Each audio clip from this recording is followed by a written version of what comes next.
bishatse kuvuga boss burya bimwe numva nta kibazo burya bimwe numva nta kibazo none se bishatse kuvuga ngo boss ubaha umukozi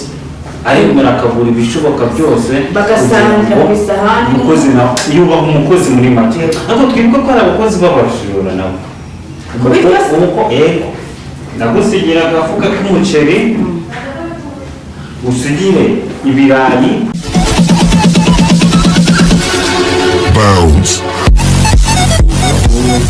umunsi ku munsi ibiganiro byiza tugenda tubagezaho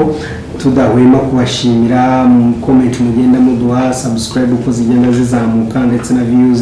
ari nayo mpamvu dukomeza kugerageza kubakorera ibiganiro byiza kandi bikeye kugira ngo namwe mubone yuko rwose channel yacu kandi yanyu ari nziza cyane. Ni Delphine Ofona ni umukobwa mwiza cyane aho ngaho ku ruhande ndetse na mugenzi we Dodos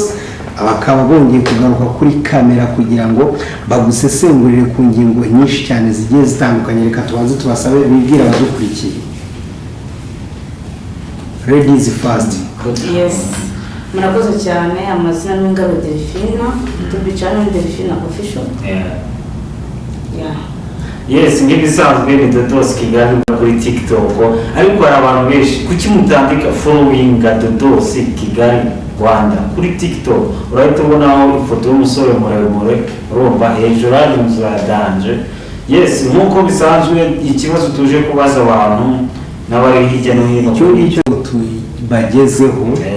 noneho uno munsi ko tubamenyereye mu biganiro byiza kandi byubaka uno munsi noneho abafana ba Delphine official mubafitiye